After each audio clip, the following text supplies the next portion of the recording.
لائیں کہیں کہ ہمارا رب اللہ ہے، پھر اس پر جم جائیں۔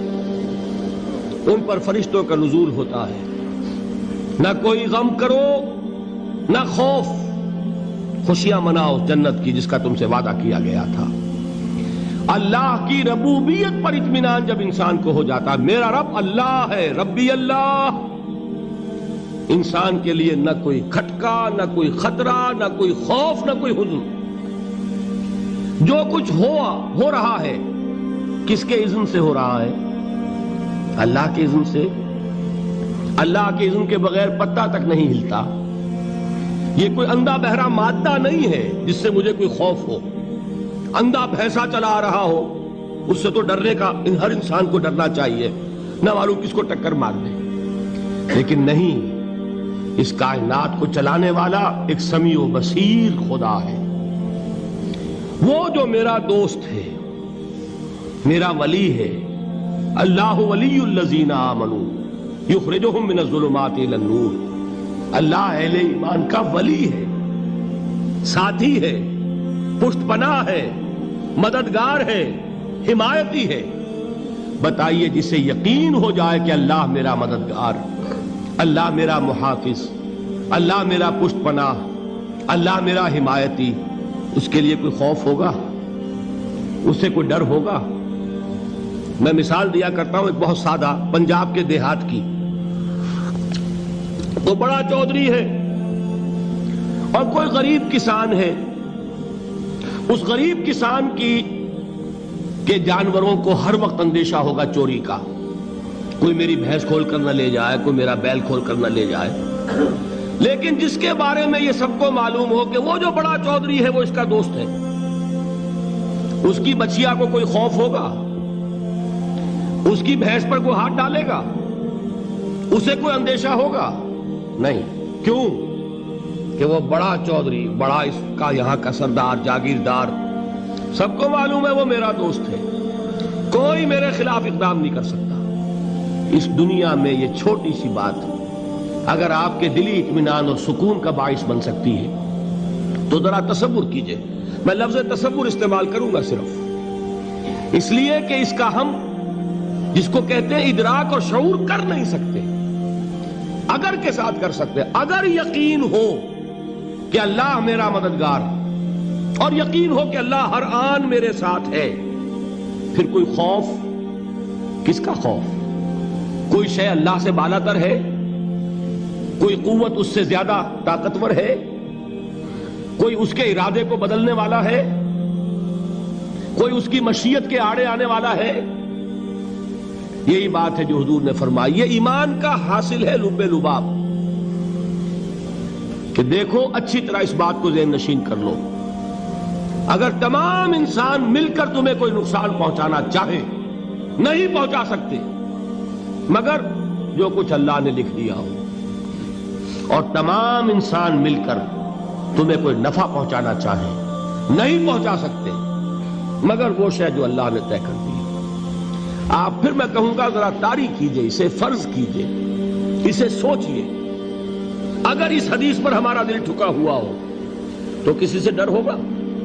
یہ مجھے نقصان نہ پہنچا دے، یہ میری رپورٹ خراب نہ کر دے، یہ میری انکریمنٹ نہ رکوا دے، یہ میرا یہ نہ بگاڑ دے، یہ میرے یہ نقصان نہ پہنچا دے۔ اس کا ڈر، اس کا ڈر، اس کا خوف، اس کی خوشامد، اس کے لیے جا کر طرح طرح سے اپنی عزت نفس کو ذلیل کروانا اس کے سامنے، یہ سب کچھ کیوں کرتا ہے انسان؟ جب سمجھتا ہے کہ اس کے ہاتھ میں میرا کوئی نفع ہے، اس کے ہاتھ میں میرے لیے کوئی ضرر ہے، یہ مجھے کوئی غضب پہنچا سکتا ہے، یہ مجھے کوئی نقصان پہنچا سکتا ہے، یہ میرا کوئی کام بنا سکتا ہے، یہ میری کوئی ضرورت پوری کر سکتا ہے، اسی کا نام شرک ہے۔ جہاں آپ نے یہ سمجھا کہ غیر اللہ کے اندر کوئی طاقت موجود ہے، وہی شرک ہے۔ بتوں سے تجھ کو امیدیں، خدا سے نومیدی، مجھے بتا تو صحیح اور کافری کیا ہے؟